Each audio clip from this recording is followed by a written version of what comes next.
아멘. 하나님께서 우리 가운데 주신 말씀은 창세기 39장 1절부터 23절까지의 말씀입니다. 다 함께 한 목소리로 합독하시겠습니다.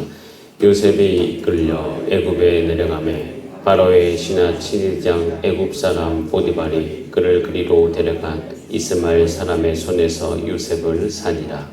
여호와께서 요셉과 함께 하심으로 그가 형통한 자가 되어 그의 주인 애굽 사람의 집에 있으니 그의 주인이 여호와께서 그와 함께 하심을 보며 또 여호와께서 그의 범사에 형통하게 하심을 보았더라.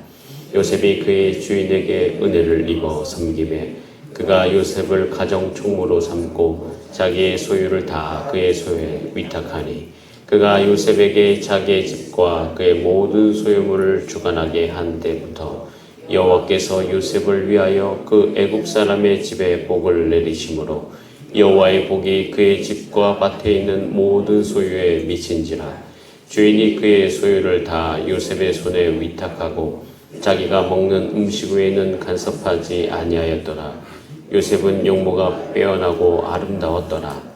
그 후에 그의 주인의 아내가 요셉에게 눈짓하다가 동침하기를 청하니 요셉이 거절하며 자기 주인의 아내에게 이르되 내 주인이 집안의 모든 소유를 간섭하지 아니하고 다 내 손에 위탁하였으니 이 집에는 나보다 큰 이가 없으며 주인이 아무것도 내게 금하지 아니하였어도 금하는 것은 당신뿐이니 당신은 그의 아내이니라. 그런즉 내가 어찌 이 큰 악을 행하여 하나님께 죄를 지으리까. 여인이 날마다 요셉에게 청하였으나 요셉이 듣지 아니하여 동침하지 아니할 뿐더러 함께 있지도 아니하니라. 그러할 때 요셉이 그의 일을 하러 그 집에 들어갔더니 그 집 사람들은 하나도 거기에 없었더라. 그 여인이 그의 옷을 잡고 이르되 나와 동침하자. 그러나 요셉이 자기의 옷을 그 여인의 손에 버려두고 밖으로 나가매 그 여인이 요셉이 그의 옷을 자기 손에 버려두고 도망하여 나감을 보고 그 여인의 집 사람들을 불러서 그들에게 이르되 보라, 주인이 히브리 사람을 우리에게 데려다가 우리를 희롱하게 하는도다. 그가 나와 동침하고자 내게로 들어오므로 내가 크게 소리 질렀더니 그가 나의 소리 질러 부름을 듣고 그의 옷을 내게 버려두고 도망하여 나갔느니라 하고 그의 옷을 곁에 두고 자기 주인이 집으로 돌아오기를 기다려 이 말로 그에게 말하여 이르되 당신이 우리에게 데려온 히브리 종이 나를 희롱하려고 내게로 들어왔으므로 내가 소리질러 불렀더니 그가 그의 옷을 내게 버려두고 밖으로 도망하여 나갔나이다. 그의 주인이 자기 아내가 자기에게 이르기를 당신의 종이 내게 이같이 행하였다 하는 말을 듣고 심히 노한지라. 이에 요셉이 주인이 그를 잡아 옥에 가두니 그 옥은 왕의 죄수를 가두는 곳이었더라. 요셉이 옥에 갇혔으나 여호와께서 요셉과 함께 하시고 그에게 인자를 더하사 간수장에게 은혜를 받게 하시매 간수장이 옥중 죄수를 다 요셉의 손에 맡김으로 그 재반 사물을 요셉이 처리하고 간수장은 그의 손에 맡긴 것을 무엇이든지 살펴보지 아니하였으니 이는 여호와께서 요셉과 함께 하심이라. 여호와께서 그를 범사에 형통하게 하셨더라. 아멘. 다 함께 기도드리겠습니다. 하나님의 백성의 삶 가운데 하나님의 구원을 이루어 가시니 감사합니다. 우리 인생 가운데 닥친 여러 가지 상황과 환경들 가운데 주여 우리가 극복하게 하여 주시고 형통하게 하여 주시옵소서. 이 땅을 살아간 동안 하나님의 함께 하심과 역사와 하나님의 자녀됨이 우리의 삶 가운데 보이게 하여 주시옵소서. 우리 가족도 보게 하여 주시고 내가 거하는 모든 일터에서 그 모습들이 드러나게 하여 주시옵소서. 하나님의 영광을 우리 삶 가운데 비추어 주셔서 그 영광이 드러나게 하여 주시고 우리가 사는 날 동안 하나님의 성령의 충만한 은혜로 말미암아 넉넉히 세상을 이기게 하여 주시옵소서. 주의 말씀 앞으로 나아갑니다. 지혜와 계시의 정신을 허락하셔서 오늘도 하나님 아버지의 마음을 아는 시간 될 수 있도록 역사하여 주시옵소서. 예수님의 이름으로 기도드립니다. 아멘. 함께 읽은 본문 말씀으로 형통한 자가 되어 라는 제목으로 하나님의 말씀 나누겠습니다. 창세기 37장을 우린 통하여서 거주하는 야곱의 삶, 하나님이 말씀하신 곳에 거주하는 야곱의 삶을 통하여서 이루시는 구원의 이야기, 그리고 그 구원의 이야기는 요셉의 이야기입니다. 그리고 창세기 38장 어제 유다와 다말의 이야기를 통해서 지독한 인간의 연약함 속에서도 예수 그리스도를 드러내시기 위해서 일하시는 그 하나님, 이 두 이야기는 우리의 삶 가운데 있는 하나님의 극진한 구원의 역사를 보여주는 것입니다. 이 구원의 역사가 지금 야곱 가족 안으로 흘러가고 있듯이 저와 여러분 가운데도 이미 흐르고 있음을 믿습니다. 그리고 이제부터 시작되어진 요셉의 이야기는 이 구원의 역사가 흘러가는 동안 하나님 아버지의 마음이 어디에 있는지, 또 하나님의 일하심이 어떠한지를 보여주는 인물인 것이에요. 요셉의 이야기를 보고 있으면 우리가 살아가는 우리 인생사 속에서 하나님이 어떻게 우리를 다루시고 우리 가운데 역사하시는지를 볼 수가 있습니다. 그 이야기로서 요셉의 이야기가 시작되는데, 요셉은 참 우리가 잘 아는 인물입니다. 그리고 요셉이란 이름 자체도 흔합니다. 저도 원래 군대에 갔을 때 메일이 없었잖아요. 전 매일 그 천리안을 쓰고 있었기 때문에 메일이 없었는데, 그래서 다녀와서 휴가 중에 제가 이제 다음 메일을 만들었는데, 제 그 메일 일이 뭐냐면 54단 요셉입니다. 그 정도로 제가 요셉이 되고 싶었어요. 그런데 제가 예전에도 한번 이야기했듯이 제가 왜 요셉이라고 제 이름을 지었냐면, 제가 생각해보니까 총리가 되고 싶어서였나 봅니다. 즉 다른 말로 얘기하면 뭔가 이 세상 안에서 유명한 자가 되고, 총리 좋잖아요. 그리고 그 요셉의 삶이 너무 매력적이지 않습니까? 이 요셉이라는 인물은 정말 매력적인 인물입니다. 그리고 자녀들을 향해서도 요셉과 같은 사람 되게 달라고 기도하신 분 꽤 많습니다. 왜 그럴까요? 요셉이 훌륭한 인물이기 때문이에요. 야곱과도 같이 얘기해 주세요, 이렇게 이야기하는 분들이 드물어요. 저 같은 경우에 이제 좀 알기 때문에 내가 야곱과도 같은 삶이 되기 원한다. 전 또 제 자녀를 향해서도 그렇게 되기를 좀 기도할 때가 있습니다. 그리고 이 요셉하면 당에 따라 부르는 게 또 한 가지가 있는데, 그것은 꿈의 사람인 거예요. 꿈꾸는 자가 온도다. 그래서 꿈을 꾸고 꿈을 이루는 인생. 그래서 예전에 제가 이제 중고등부 시절에 수련을 하면 요셉처럼 꿈을 꾸십시오, 이런 이야기 참 많이 들었고, 그것을 가지고 정말 기도를 많이 했었습니다. 그래서 성경 퀴즈 같은 거 할 때 꿈 이야기 나오면 답이 요셉일 확률이 높죠. 그만큼 이 요셉과 꿈은 뗄래야 뗄 수 없을 정도로 굉장히 밀접하에 있는 그런 의미를 가지고 있습니다. 그런데 성경을 더 읽으면 읽을수록 진짜 요셉이 요셉된 것이 꿈 때문이었을까? 근데 의외로 오늘 이것도 본 말씀을 보면 꿈 이야기 나옵니까? 안 나옵니까? 안 나와요. 창세기 이제 39장부터 딱 시작할 때는 꿈 이야기가 나오지 않습니다. 오히려 이 요셉의 삶을 설명하는 가장 중요한 특징, 이 특징이 새롭게 나오는 것을 볼 수가 있어요. 우리 같이 한번 1절 말씀을 한번 읽어볼까요? 1절입니다. 시작. 요셉이 이끌려 애굽에 내려가매 바로의 신하 친위대장 애굽 사람 보디발이 그를 그리로 데려간 이스마엘 사람의 손에서 요셉을 사니라. 1절의 말씀을 묵상하고 제가 이 1절을 옛날에 분리한 적이 있습니다. 그것이 뭐냐면 좋은 일과 좋지 않은 일. 그러니까 좋지 않은 일 가운데 있는 좋은 일. 좀 말이 좀 어려울 수 있지만 이해하시기 바랍니다. 우리의 인생도 좋지 않은 일이 있습니다. 놀라운 것은 그 좋지 않은 상황 가운데서 좋은 일이 있어요. 즉 이 좋은 일을 이야기하는 그 다음 단계, 그 다음에 구원을 이루는 디딤돌과 같은 것인데요. 요셉이 이끌려서 애굽에 내려갔어요. 좋지 않은 일입니다. 노예로 팔린 거잖아요. 형들에 의해서. 좋지 않은 일 가운데 좋은 일이 있어요. 그게 뭐냐면 바로의 신하 친회장이라는 보디발이라는 사람이 있는데 그가 요셉을 발견한 거예요. 그리고 요셉을 샀습니다. 이건 좋은 일이에요. 여러분, 이런 일들이 우리 삶 가운데 분명히 있습니다. 저는 그래서 1절을 놓고 항상 적용합니다. 내 인생 가운데 상황이 좋아지지 않잖아요? 그럼 분명히 하나님께서 어느 곳에 디딤돌을 두셔요. 제 인생 가운데. 그 다음 단계로 갈 수 있는 디딤돌을 반드시 두십니다. 왜냐하면 그것은 아까도 말씀드렸듯이 야곱과 유다의 연약함 가운데 흐르는 요셉의 이야기는 구원의 역사라고 했잖아요. 이 구원의 역사 가운데 분명히 우리 삶 가운데도 어려운 순간에도 하나님께서 그 구원을 이루시기 위해서 우리를 온전케 하시기 위해서 디딤돌을 반드시 두시는 하나님이신 것을 보여주는 거예요. 여러분 삶 가운데도 그런 일이 반드시 있습니다. 기도할 때마다 하나님께 생각나게 해주실 거고, 기도할 때마다 선택할 수 있게 해주실 거고, 그 길로 가게 해주실 것을 믿습니다. 그러면서 이제 요셉 이야기를 더욱 하는데 2절 말씀 정말 중요한 말씀입니다. 같이 한번 읽어보겠습니다. 시작. 여호와께서 요셉과 함께 하심으로 그가 형통한 자가 되어 그의 주인 애굽 사람의 집에 있습니다. 요셉에 대해서 표현합니다. 여호와께서 요셉과 함께 하심으로 그가 형통한 자가 돼요. 요셉은요, 꿈을 꾸는 사람이기도 했지만 형통한 자입니다. 그러니까 형통한 자가 되었다는 것이 요셉을 표현하는 가장 적절한 표현인 것이에요. 요셉이 꿈을 이룬 것은 그가 꾼 꿈 때문 아니라, 물론 그것도 맞죠. 근데 그 꿈을 통해서 하나님의 형통케 하심을 날마다 경험했기 때문에 그 꿈까지 가게 된 것입니다. 제가 수많은 사람들 많이 봤습니다.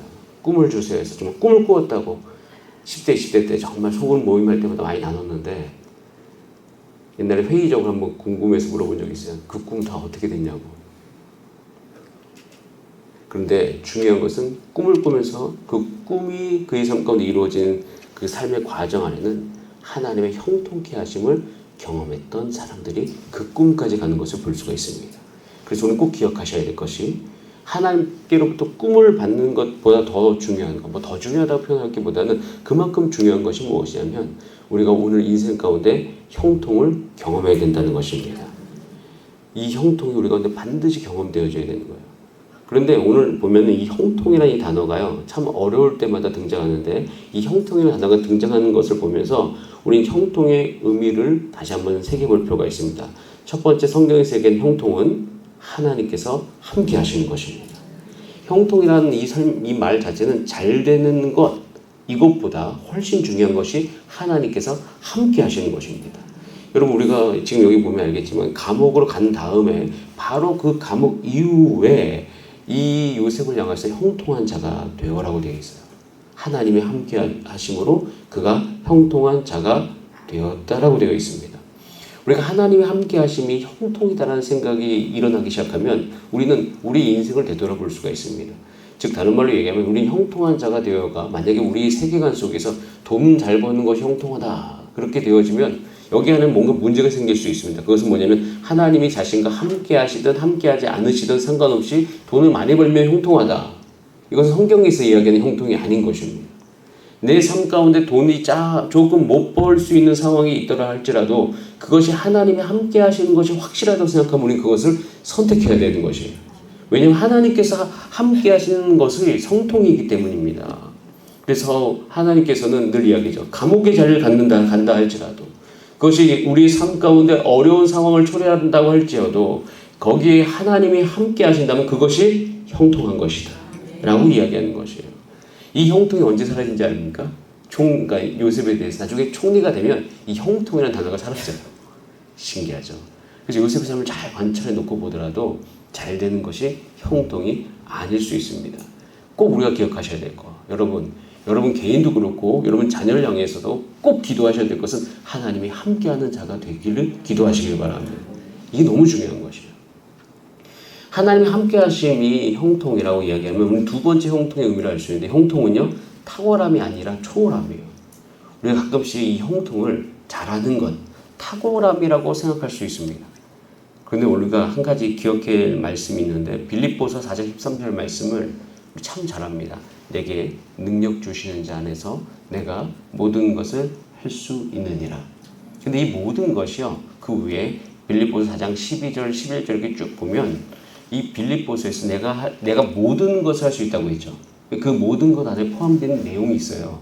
그 모든 것 안에 포함되는 내용이 내가 감옥에도 갈 수 있다는 겁니다. 내가 복음으로 말미암아 감옥에 있는 내용이잖아요. 빌립보서가 내게 능력 주시는 자에서 내가 감옥에서도 지낼 수 있다. 내가 감옥에서도 하나님 은혜 가운데 지낼 수 있다고 이야기하는 그 안에 모든 것이 포함되어 있는 겁니다.